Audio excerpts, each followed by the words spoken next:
Hi hello friends, welcome to the G ಕ್ಯಾಸ್ ಮಾಡೋ circle YouTube channel.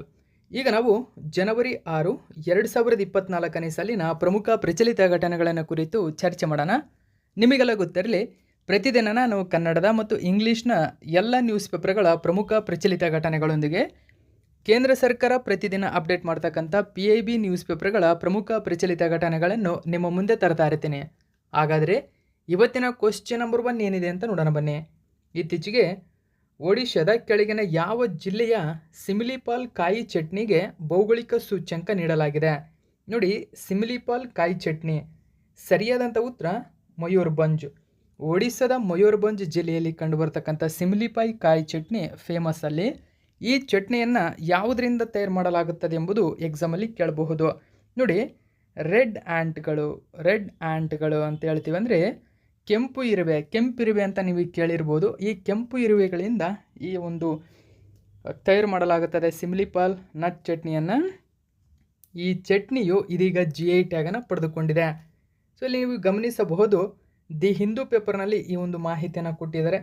ಮಯೂರ್ಭಂಜಸ್ red ant chutney receives GI tag. ನೋಡಿ, ಇದೊಂದು red ant chutney ಆಗಿದೆ, ಅಂದರೆ ಕೆಂಪು ಇರುವೆಗಳಿಂದ ತಯಾರಿಸಿರ್ತಕ್ಕಂಥ ಒಂದು ಪ್ರಮುಖ ಚಟ್ನಿ ಇದು. ಇದಕ್ಕೆ ಇದೀಗ GI ಟ್ಯಾಗನ್ನು ನೀಡಲಾಗಿದೆ. ಸೊ ಇಲ್ಲಿ ನೀವು ಗಮನಿಸಬಹುದು ಕೆಂಪು ಇರುವೆಗಳನ್ನು. ಡೀಟೇಲ್ಸನ್ನು ನೋಡೋಣ. ಇತ್ತೀಚೆಗೆ ಒಡಿಸ್ಸಾದ ಮಯೂರ್ಭಂಜ್ ಜಿಲ್ಲೆಯ ಬುಡಕಟ್ಟು ಜನರು ಕೆಂಪು ನೇಕಾರ ಇರುವೆ ಅಥವಾ ರೆಡ್ ವಿವರ್ ಆ್ಯಂಟ್ಸ್ಗಳಿಂದ ಮಾಡಿದ ಸಿಮಿಲಿಪಾಲ್ ಕಾಯಿ ಚಟ್ನಿ ಭೌಗೋಳಿಕ ಗುರುತನ್ನು ಪಡೆದುಕೊಂಡಿದೆ. ಹಾಗಾದರೆ ಇದರ ಆರೋಗ್ಯ ಪ್ರಯೋಜನಗಳು ಏನಿದೆ? ನೋಡಿ, ವಿಜ್ಞಾನಿಗಳು ಈ ಕೆಂಪು ನೇಯ್ಗೆ ಇರುವೆಗಳನ್ನು ವಿಶ್ಲೇಷಿಸಿದ್ದಾರೆ ಮತ್ತು ಅದರಲ್ಲಿ ಅಮೂಲ್ಯವಾದ ಪ್ರೋಟೀನ್ಗಳು, ಕ್ಯಾಲ್ಸಿಯಂ, ಸತು, ವಿಟಮಿನ್ B12, ಕಬ್ಬಿಣ, ಮೆಗ್ನೀಸಿಯಂ, ಪೊಟ್ಯಾಷಿಯಂ, ಸೋಡಿಯಂ, ತಾಮ್ರ, ಅಮೈನೋ ಆಮ್ಲಗಳು ಮತ್ತು ಇತರವುಗಳಿವೆಂದು ಕಂಡುಕೊಂಡಿದ್ದಾರೆ. ಇನ್ನು ಈ ಜಾತಿಯ ಇರುವೆಗಳ ಸೇವನೆಯು ರೋಗ ನಿರೋಧಕ ಶಕ್ತಿಯನ್ನು ಹೆಚ್ಚಿಸಲು ಮತ್ತು ರೋಗಗಳನ್ನು ತಡೆಯಲು ಸಹಾಯ ಮಾಡುತ್ತದೆ ಎಂದು ವಿಜ್ಞಾನಿಗಳು ಉಲ್ಲೇಖಿಸಿದ್ದಾರೆ. ಆ ಕಾರಣಕ್ಕಾಗಿ ಇದಕ್ಕೆ GI ಟ್ಯಾಗನ್ನು ನೀಡಲಾಗಿದೆ. ಸೊ ಒಡಿಸ್ಸಾದಲ್ಲಿ ಇದು ತುಂಬಾ ಫೇಮಸ್ಸು, ನೆನಪಿರಲಿ. ನೆಕ್ಸ್ಟ್ ನಾವು ಎರಡನೇ ಕ್ವಶನ್ ನೋಡೋಣ. ನೋಡಿ, ಭಾರತದಲ್ಲೇ ಮೊಟ್ಟ ಮೊದಲ ಬಾರಿಗೆ ಫಸ್ಟ್ ಏನಿದೆ ಹಾಗಾದರೆ?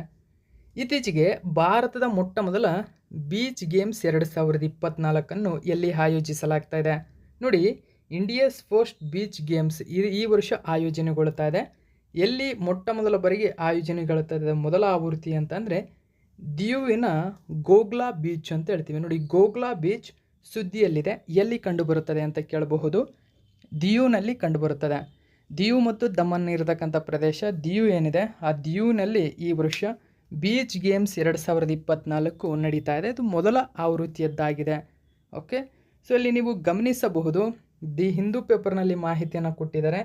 ಬೀಚ್ ಗೇಮ್ಸ್ ಸ್ಟಾರ್ಟ್ ಅಟ್ ನೋಡಿ ಗೋಂಗೋಲಾ beach in union territory of ದಿಯುನಲ್ಲಿ ಆರಂಭಗೊಳ್ತಾ ಇದೆ. ಸೊ ಇದು ಮೋರ್ ದೆನ್ 1200 ಪ್ಲೇಯರ್ಸ್ಗಳು ಇಲ್ಲಿ ಭಾಗವಹಿಸ್ತಾ ಇದ್ದಾರೆ. ಹಾಗಾದರೆ ಸೊ ಇದೊಂದು ಭಾರತದ ಮೊಟ್ಟ ಮೊದಲ ಬಾರಿಗೆ ಆಯೋಜನೆಯಾಗಿರತಕ್ಕಂಥದ್ದು. ಡೀಟೇಲ್ಸನ್ನು ನೋಡೋಣ.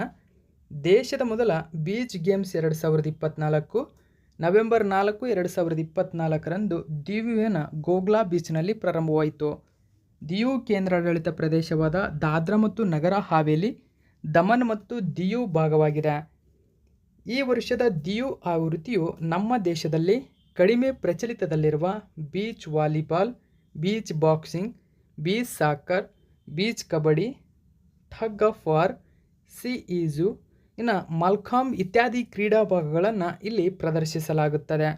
ಸರಿಸುಮಾರು ಎಷ್ಟು ಕ್ರೀಡಾಪಟುಗಳು ಇಲ್ಲಿ ಭಾಗವಹಿಸ್ತಾ ಇದ್ದಾರೆ ಅಂತ ಕೇಳಿದ್ರೆ 1200ಕ್ಕೂ ಹೆಚ್ಚು ಕ್ರೀಡಾಪಟುಗಳು ಭಾಗವಹಿಸ್ತಾ ಇದ್ದಾರೆ. ಇನ್ನು ಮೋಸ್ಟ್ ಇಂಪಾರ್ಟೆಂಟ್ ಅಂತ ಇಲ್ಲಿ ನೀವು ಗಮನಿಸಬಹುದು. ಇದು ಇಂಪಾರ್ಟೆಂಟ್ ಆಗುತ್ತೆ, ಯಾಕಂದರೆ ನೋಡಿ, ಇದಕ್ಕಾಗಿಯೇ 1000 ಖೇಲೋ ಇಂಡಿಯಾ ಕೇಂದ್ರಗಳನ್ನು ರಚಿಸಲು ಕೇಂದ್ರ ಸರ್ಕಾರ ನಿರ್ಧರಿಸಿದೆ. ಈ ಎಲ್ಲ 1000 ಖೇಲೋ ಇಂಡಿಯಾ ಒಂದು ಕೇಂದ್ರಗಳನ್ನು ಇದೇ ವರ್ಷದ ಮಾರ್ಚ್ ವೇಳೆಗೆ ಸಿದ್ಧಗೊಳ್ಳಲಿದೆ. ನೋಡಿ, ಎಲ್ಲಿವರೆಗೆ ಇದು ನಿರ್ಮಾಣಗೊಳ್ತಾ ಇದೆ ಅಂದರೆ ಮಾರ್ಚ್ ಒಳಗಡೆ 1000 ಖೇಲೋ ಇಂಡಿಯಾ ಕೇಂದ್ರಗಳನ್ನು ನಿರ್ಮಿಸಲು ಕೇಂದ್ರ ಸರ್ಕಾರ ನಿರ್ಧರಿಸಿದೆ. ನೆಕ್ಸ್ಟ್ ನಾವು ಮೂರನೇ ಕ್ವಶನ್ ನೋಡೋಣ. ಇತ್ತೀಚೆಗೆ ಪರಿಸರ ಅರಣ್ಯ ಮತ್ತು ಹವಾಮಾನ ಬದಲಾವಣೆ ಸಚಿವಾಲಯವು ಕೆಳಗಿನ ಯಾವ 3 ನಗರಗಳನ್ನು ವೆಟ್ಲ್ಯಾಂಡ್ ಸಿಟಿ ಮಾನ್ಯತೆ, ನೋಡಿ ವೆಟ್ಲ್ಯಾಂಡ್ ಸಿಟಿ ಮಾನ್ಯತೆ ಅಂತ ಕೇಳ್ತೀವಿ, ಅಂದರೆ WCA ಅಂತ ಕರಿತೀವಿ ಇದನ್ನು. WCA ಅಂದರೆ ವೆಟ್ಲ್ಯಾಂಡ್ ಸಿಟಿ ಮಾನ್ಯತೆಗಾಗಿ ರಾಮ್ಸರ್ ಕನ್ವೆನ್ಷನ್ ಅಡಿಯಲ್ಲಿ ನಾಮನಿರ್ದೇಶನ ಸಲ್ಲಿಸಿದೆ. ಅಂದರೆ ಏನಿದು ವೆಟ್ಲ್ಯಾಂಡ್ ಸಿಟಿ ಮಾನ್ಯತೆ? ನೋಡಿ, ಒಂದು ಜಿಲ್ಲೆಯನ್ನು ಸಂಪೂರ್ಣವಾಗಿ ರಾಮ್ಸರ್ ತಾಣ ಅಥವಾ ವೆಟ್ಲ್ಯಾಂಡ್ ಅಂತ ಘೋಷಣೆ ಮಾಡುವುದಾಗಿದೆ. ಸೊ ಈ ಮೂಲಕ ಕೇಂದ್ರ ಸರ್ಕಾರ ಮಹತ್ವದ ನಿರ್ಧಾರವನ್ನು ತೆಗೆದುಕೊಂಡಿದೆ. ಅಂದರೆ ಆ ಒಂದು ಜಿಲ್ಲೆಯನ್ನು ಸಂಪೂರ್ಣವಾಗಿ ಜೌಗು ಪ್ರದೇಶ ಇರತಕ್ಕಂಥ ಕಾರಣದಿಂದಾಗಿ ಆ ಇಡೀ ಜಿಲ್ಲೆಯನ್ನು ವೆಟ್ಲ್ಯಾಂಡನ್ನಾಗಿ ಪರಿವರ್ತಿಸುವ ಪ್ರಮುಖ ಯೋಜನೆ ಇದು. ವಿಶ್ವದಲ್ಲೇ ಇದುವರೆಗೂ ಈ ತರಹದ 43 ನಗರಗಳನ್ನು ಮಾತ್ರ ವೆಟ್ಲ್ಯಾಂಡ್ ನಗರಗಳನ್ನಾಗಿ ಗುರುತಿಸಲಾಗಿದೆ. ಅಂದರೆ ವೆಟ್ಲ್ಯಾಂಡ್ಗಳು ಬೇಜನಿದ್ದಾವೆ, ಆದರೆ ವೆಟ್ಲ್ಯಾಂಡ್ ನಗರಗಳು ಅಂತ ಬಂದರೆ ಕೇವಲ 43 ಇದ್ದಾವೆ. ಇದೀಗ ಭಾರತವು ಈ ವೆಟ್ಲ್ಯಾಂಡ್ ಸಿಟಿ ಮಾನ್ಯತೆಗಾಗಿ ರಾಮ್ಸರ್ ಕನ್ವೆನ್ಷನ್ ಅಡಿಯಲ್ಲಿ ನಾಮನಿರ್ದೇಶನ ಮಾಡಿದೆ. ಸೊ ಯಾವ ಜಿಲ್ಲೆಗಳು? ಹಾಗಾದರೆ ಸರಿಯಾದಂಥ ಉತ್ತರ ಆಪ್ಷನ್ ನಂಬರ್ 3 ಇಂದೋರ್, ಭೂಪಾಲ್ ಇವೆರಡು ಮಧ್ಯಪ್ರದೇಶದಲ್ಲಿ ಕಂಡುಬರುತ್ತವೆ. ಅದರ ಜೊತೆಗೆ ಉದಯಪುರ ರಾಜಸ್ಥಾನದಲ್ಲಿ ಕಂಡುಬರುತ್ತದೆ. ಮಧ್ಯಪ್ರದೇಶದ 2 ನಗರಗಳು, ರಾಜಸ್ಥಾನದ 1 ನಗರ. ಈ 3 ನಗರಗಳು ಮುಖ್ಯವಾಗಿ ವೆಟ್ಲ್ಯಾಂಡ್ ಅಥವಾ ಜೌಗು ಪ್ರದೇಶ ಹೆಚ್ಚಾಗಿ ಕಂಡುಬರುತ್ತದೆ. ಈ ಕಾರಣದಿಂದಾಗಿ ಈ 3ಅನ್ನು ಇದೀಗ ಇದಕ್ಕೆ ಸೇರ್ಪಡೆಗೊಳಿಸಲು ಕೇಂದ್ರ ಸರ್ಕಾರ ಘೋಷಣೆ ಮಾಡಿರ್ತಕ್ಕಂಥದ್ದು. ಡೀಟೇಲ್ಸನ್ನು ನೋಡಿ, ministry of environment, forest and climate change ಅಂದರೆ PIB ನ್ಯೂಸ್ ಪೇಪರಲ್ಲಿ ಮಾಹಿತಿಯನ್ನು ಕೊಟ್ಟಿದ್ದರು. PIBಯ ಯಾವುದೇ ಇನ್ಫಾರ್ಮೇಷನ್ ಆಗಿದ್ದರೂ ಇಂಪಾರ್ಟೆಂಟ್ ಆಗುತ್ತೆ. ಸೊ ನೋಡಿ, ಇದೀಗ ವೆಟ್ಲ್ಯಾಂಡ್ ಸಿಟಿ ಅಕ್ರಿಡಿಯೇಷನ್ ಅಂತ ಹೇಳ್ತೀವಿ. ಸೊ ಅಂದರೆ WCA ಅಂತ ಹೇಳ್ತೀವಿ, ಅಂದರೆ ವೆಟ್ಲ್ಯಾಂಡ್ ಸಿಟಿ ಅಕ್ರಿಡಿಯೇಷನ್ ಅಂತ ಹೇಳ್ತೀವಿ. ಸೊ ಇದರಡಿ ಇದೀಗ ಇಂದೋರ್, ಭೂಪಾಲ್, ಉದಯಪುರವನ್ನು ವೆಟ್ಲ್ಯಾಂಡಿಗೆ ಸಿಟಿಯನ್ನಾಗಿ ಘೋಷಣೆ ಮಾಡಲು ನಾಮನಿರ್ದೇಶನ ಮಾಡಿದೆ. ಸೊ ಆ ಕಾರಣಕ್ಕಾಗಿ ಕೇಂದ್ರ ಸರ್ಕಾರದ ಈ ಒಂದು ಸಚಿವಾಲಯ ಈ ಒಂದು ಮಾಹಿತಿಯನ್ನು ಬಿಡುಗಡೆ ಮಾಡಿರೋದ್ರಿಂದ ಇಂಪಾರ್ಟೆಂಟ್ ಆಗುತ್ತೆ. ಸೊ ಯಾವ್ಯಾವ ನಗರಗಳು ಅಂತಕ್ಕಂಥದ್ದನ್ನು ನೀವಿಲ್ಲಿ ಗಮನಿಸಬಹುದು.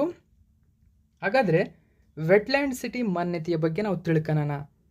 ನೋಡಿ, 2015ರಲ್ಲಿ ನಡೆದ COP 12ರ ಸಮ್ಮೇಳನದಲ್ಲಿ ರಾಮ್ಸರ್ ಸಮಾವೇಶವು ಸ್ವಯಂ ಪ್ರೇರಿತ ವೆಟ್ಲ್ಯಾಂಡ್ ಸಿಟಿ ಮಾನ್ಯತೆ ವ್ಯವಸ್ಥೆಯನ್ನು ಜಾರಿಗೆ ತಂದವು. ನೋಡಿ, ವೆಟ್ಲ್ಯಾಂಡ್ ಸಿಟಿ ಮಾನ್ಯತೆ ವ್ಯವಸ್ಥೆಯನ್ನು ಯಾವಾಗ ಅಥವಾ ಅಳವಡಿಸಿಕೊಳ್ಳಲಾಯಿತು ಅಥವಾ ಅನುಮೋದಿಸಲಾಯಿತು ಅಂತ ಕೇಳಿದರೆ 2015. ಯಾವ COP ಸಮ್ಮೇಳನ ಅಂತ ಕೇಳಿದರೆ COP 12. ಓಕೆ, ತಮ್ಮ ನಗರ ಜೌಗು ಪ್ರದೇಶಗಳನ್ನು ರಕ್ಷಿಸಲು ಅಸಾಧಾರಣ ಕ್ರಮಗಳನ್ನು ಕೈಗೊಂಡ ನಗರಗಳನ್ನು ಇದು ಗುರುತಿಸುತ್ತದೆ. ರಾಮ್ಸರ್ COP 13ನಲ್ಲಿ 17 ದೇಶಗಳ 43 ನಗರಗಳನ್ನು ಅಧಿಕೃತವಾಗಿ ವೆಟ್ಲ್ಯಾಂಡ್ ನಗರಗಳು ಎಂದು ಘೋಷಿಸಲಾಯಿತು. ನೆಕ್ಸ್ಟ್ ನಾವು 4ನೇ ಕ್ವಶನ್ ಏನಿದೆ ಅಂತ ನೋಡೋಣ. IISER ಭೂಪಾಲ್ನ ಸಂಶೋಧಕರು ಅಭಿವೃದ್ಧಿಪಡಿಸಿದ ಫೋಟೋ ಕ್ಯಾಟಲಿಸ್ಟ್ನ ಹೆಸರೇನು? ಈ ಫೋಟೋ ಕ್ಯಾಟಲಿಸ್ಟ್ ಏನಿದೆ ಸಾಸಿವೆ ಅನಿಲದಂತಹ, ನೋಡಿ ಸಾಸಿವೆ ಅಂದರೆ ಮಾಸ್ಟರ್ಡ್ ಗ್ಯಾಸ್ ಅಂತ ಕೇಳ್ತೀವಿ ಇದನ್ನು. ಸಾಸಿವೆ ಅನಿಲ ಅಥವಾ ಮಾಸ್ಟರ್ಡ್ ಗ್ಯಾಸ್. ನೋಡಿ, ಮಾಸ್ಟರ್ಡ್ ಗ್ಯಾಸ್ದಂತಹ ರಾಸಾಯನಿಕ ಸಣ್ಣ ಏಜೆಂಟ್ಗಳ ಇರ್ತಾವಲ್ಲ, ಇದನ್ನು ಕೂಡ ಇದು ಒಡೆಯಬಲ್ಲವಂಥ ಸಾಮರ್ಥ್ಯವನ್ನು ಹೊಂದಿದೆ. ಇದನ್ನು ಆ ಒಂದು ಫೋಟೋ ಕ್ಯಾಟಲಿಸ್ಟನ್ನು IISER ಭೂಪಾಲ್ನ ಸಂಶೋಧಕರು ಅಭಿವೃದ್ಧಿಪಡಿಸಿದ್ದಾರೆ. ಹಾಗಾದರೆ ಅದರ ಹೆಸರೇನು ಅಂತ ಕೇಳಿದರೆ ಆಪ್ಷನ್ ನಂಬರ್ 2 ಸರಿಯಾಗಿದೆ. UCPOPAU ಅಂತ ಕರಿತೀವಿ. ಸೊ ಇದು ಸರಿಯಾಗಿರತಕ್ಕಂಥ ಉತ್ತರವಾಗಿದೆ. ಸೊ ಇಂಪಾರ್ಟೆಂಟ್ ಆಗುತ್ತೆ. ಇದನ್ನು PIB ನ್ಯೂಸ್ ಪೇಪರಲ್ಲಿ ಮಾಹಿತಿಯನ್ನು ಕೊಟ್ಟಿದ್ದರು. ನೋಡಿ, ಗಮನಿಸಿ. IISER Bhopal researchers developed material to break down chemical warfare agents like mustard gas.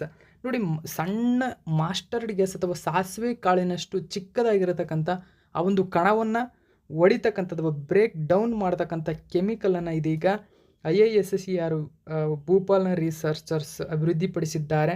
So ಆ ಕಾರಣಕ್ಕಾಗಿ ಪ್ರಚಲಿತದಲ್ಲಿದೆ. ನಾವು ಇದ್ರ ಬಗ್ಗೆ ಮಾಹಿತಿಯನ್ನು ತಿಳ್ಕೊಳ್ಳೋಣ. ನೋಡಿ, ಇದನ್ನು ಈ ರಾಸಾಯನಿಕ ಯುದ್ಧ ಏಜೆಂಟ್ಗಳನ್ನು ಹೊಡೆಯಲು ವಸ್ತುವನ್ನು ಅಭಿವೃದ್ಧಿಪಡಿಸಿದ್ದಾರೆ.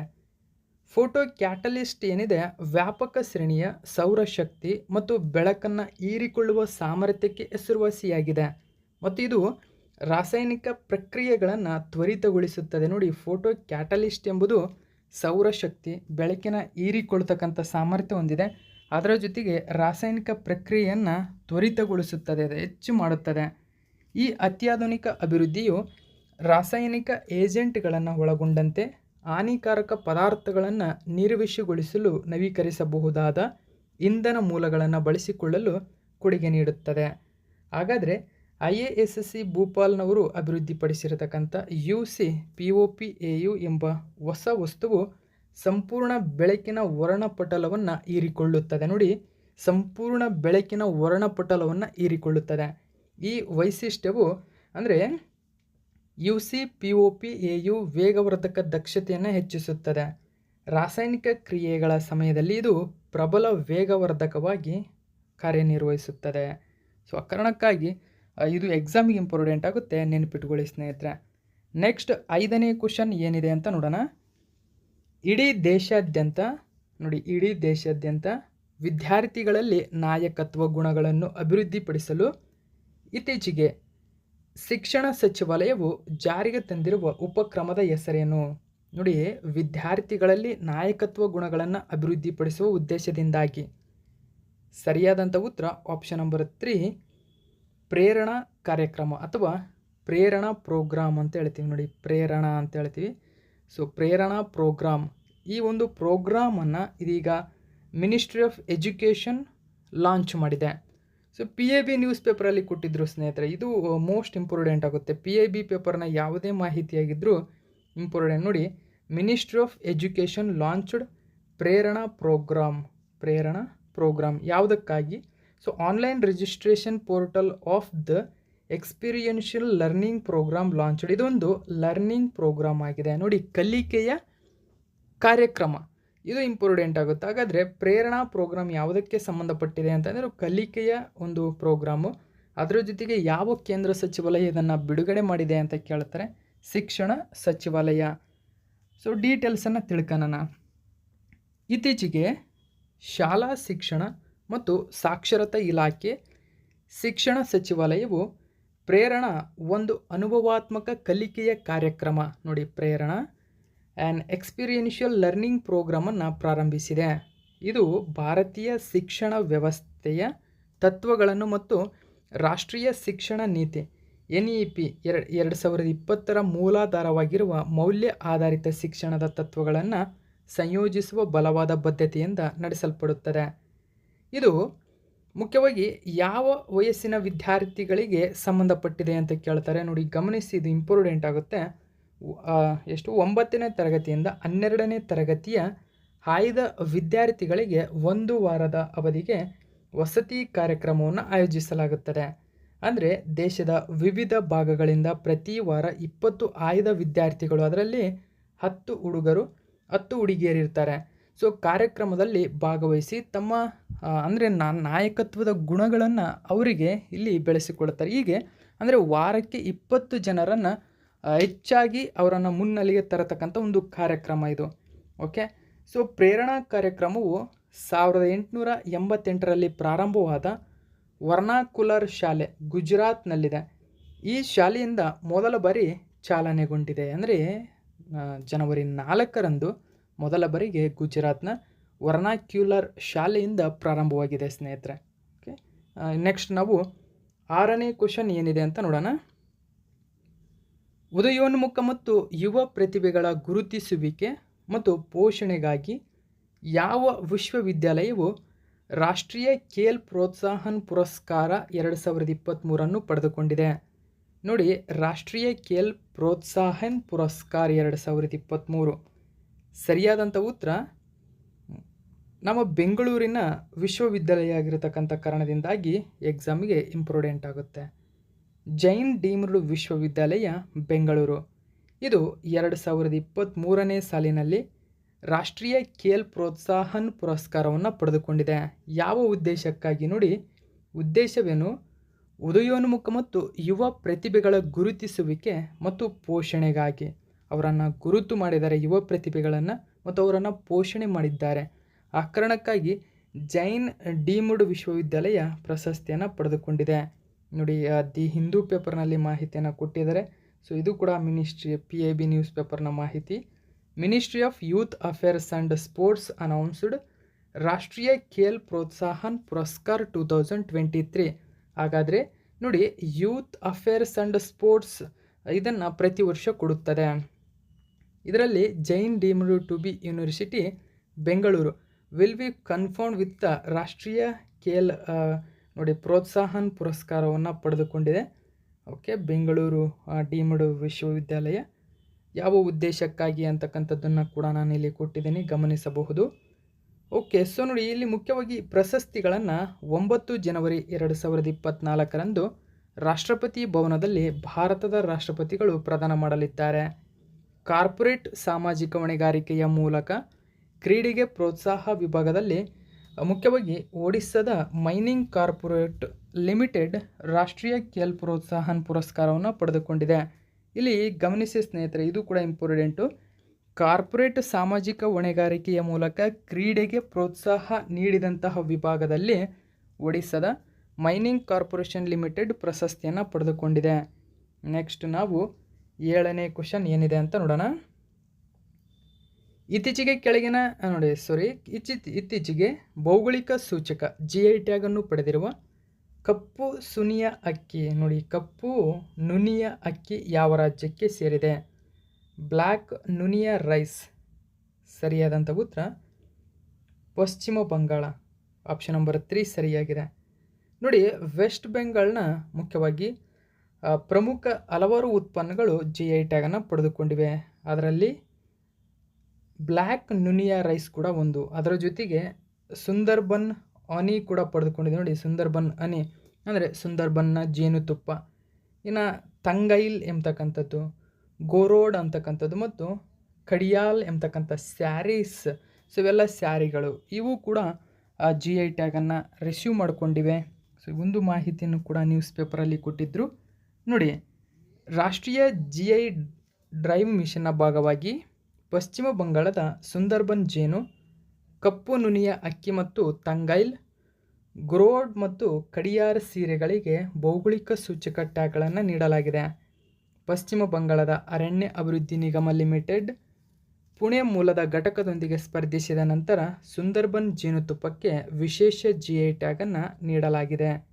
ಹಾಗಾದರೆ ಮೌಲಿ ಸಮುದಾಯವು ಸುಂದರ್ಬನ್ ಅರಣ್ಯದಿಂದ ಈ ಮೌಲ್ಯಯುತ ಜೇನುತುಪ್ಪವನ್ನು ಸಂಗ್ರಹಿಸುತ್ತದೆ.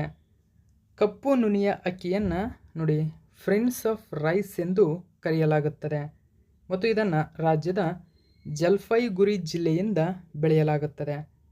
ನೆಕ್ಸ್ಟ್ 8ನೇ ಕ್ವಶನ್ ಏನಿದೆ ಅಂತ ನೋಡೋಣ. ನೋಡಿ, ಮೋಸ್ಟ್ ಇಂಪಾರ್ಟೆಂಟ್ ಆಗುತ್ತೆ ಕ್ವಶನ್ ಸ್ನೇಹಿತರೆ ಇದು. ಇತ್ತೀಚೆಗೆ ಸುದ್ದಿಯಲ್ಲಿರುವ ರಾಷ್ಟ್ರೀಯ ಕುಡಗೋಲು ಕಣ ರಕ್ತಹೀನತೆ ನಿರ್ಮೂಲನೆ ಕಾರ್ಯಕ್ರಮ. ನೋಡಿ, ಕುಡಗೋಲು ಕಣ ರೋಗ ಅಂದರೆ ಸಿಕಲ್ ಸೆಲ್ ಡಿಸೀಸ್ ಅಂತ ಹೇಳ್ತೀವಿ. ಇದರ ಸಂಪೂರ್ಣ ಕಾರ್ಯಕ್ರಮ ಇದು. ಅಂದರೆ ರಾಷ್ಟ್ರೀಯ ಕುಡಗೋಲು ಕಣ ರಕ್ತಹೀನತೆ ನಿರ್ಮೂಲನೆ ಕಾರ್ಯಕ್ರಮ ಕೇಂದ್ರ ಸರ್ಕಾರ ಬಜೆಟ್ನಲ್ಲಿ ಘೋಷಣೆ ಮಾಡಿರ್ತಕ್ಕಂಥದ್ದು 2023ರ ಬಜೆಟ್. ಸೊ ಪ್ರಚಲಿತದಲ್ಲಿದೆ ಅದು. ಇದಕ್ಕೆ ಸಂಬಂಧಪಟ್ಟಂತೆ ಕೆಳಗಿನ ಯಾವ ಹೇಳಿಕೆಗಳು ಸರಿಯಾಗಿದೆ ಗಮನಿಸಿ. ಸೊ 3 ಹೇಳಿಕೆಗಳನ್ನು ಕೊಟ್ಟಿದ್ದೀನಿ. ಒಂದನೇದಾಗಿ ಇದು 2047ರ ವೇಳೆಗೆ ಸಿಕಲ್ ಸೆಲ್ ಅನಿಮಿಯಾವನ್ನು ತೊಡೆದುಹಾಕುವ ಗುರಿಯನ್ನು ಹೊಂದಿದೆ. ಎರಡನೇದಾಗಿ ಮುಂದಿನ 3 ವರ್ಷಗಳಲ್ಲಿ 60 ವರ್ಷಕ್ಕಿಂತ ಕಡಿಮೆ ವಯಸ್ಸಿನ ಸುಮಾರು 7 ಕೋಟಿ ಜನರನ್ನು ಪರೀಕ್ಷಿಸುವ ಗುರಿಯನ್ನು ಮಿಷನ್ ಹೊಂದಿದೆ. ಮೂರನೇದಾಗಿ ಇದು ದೀರ್ಘಕಾಲದ ಏಕಜಿನ್ ಅಸ್ವಸ್ಥತೆಯಾಗಿದೆ. ಹಾಗಾದರೆ ಮೇಲಿನ ಹೇಳಿಕೆಗಳಲ್ಲಿ ಯಾವುದು ಸರಿಯಾಗಿಲ್ಲ ಅಂತ ಕೊಟ್ಟಿರೋದು. ಯಾವುದು ಅಂತಂದರೆ ಆಪ್ಷನ್ ನಂಬರ್ 2 ಸರಿಯಾಗಿಲ್ಲ. ಹೇಗೆ ಅಂತಂದರೆ ನೋಡಿ, ಇದು 3ರಿಂದ 60 ವರ್ಷಕ್ಕಿಂತ ಕಡಿಮೆ ವಯಸ್ಸಿನ ಸುಮಾರು 7 ಕೋಟಿ ಜನರನ್ನು ಪರೀಕ್ಷಿಸುವ ಗುರಿಯನ್ನು ಮಿಷನ್ ಹೊಂದಿದೆ ಅಂತ ಕೇಳಿದ್ದೀನಿ. ಆದರೆ ಇದು 40 ವರ್ಷಕ್ಕಿಂತ ಕಡಿಮೆ ಸ್ನೇಹಿತರೆ, ಇದು ಇಂಪಾರ್ಟೆಂಟ್ ಆಗುತ್ತೆ. 3ರಿಂದ 40 ವರ್ಷಕ್ಕಿಂತ ಕಡಿಮೆ ವಯಸ್ಸಿನ ಸುಮಾರು 7 ಕೋಟಿ ಜನರನ್ನು 2047ರ ವೇಳೆಗೆ ಪರೀಕ್ಷಿಸುವ ಗುರಿಯನ್ನು ಹೊಂದಿದೆ. ಸೊ ಅಂದರೆ ಮುಖ್ಯವಾಗಿ 2047ರ ವೇಳೆಗೆ ಸಿಕಲ್ ಸೆಲ್ ಅನಿಮಿಯಾವನ್ನು ತೊಡೆದು ಹಾಕುವ ಗುರಿಯನ್ನು ಕೂಡ ಕೇಂದ್ರ ಸರ್ಕಾರ ಹಾಕಿಕೊಂಡಿದೆ. ಅಷ್ಟೇ ಅಲ್ಲದೆ ಇದು ಅತ್ಯಂತ ದೀರ್ಘಕಾಲದ ಏಕಜನ್ ಅಸ್ವಸ್ಥತೆಯಾಗಿದೆ. ಓಕೆ, ಸೊ ನಾವು ಡೀಟೇಲ್ಸನ್ನು ನೋಡೋಣ. ನೋಡಿ, ನ್ಯೂಸ್ ಪೇಪರಲ್ಲಿ ಯಾಕೆ ಇದು ಸುದ್ದಿಯಲ್ಲಿತ್ತು ನೋಡಿ. ಇದು ಒಂದು over 1 crore people screened for sickle cell disease under national mission.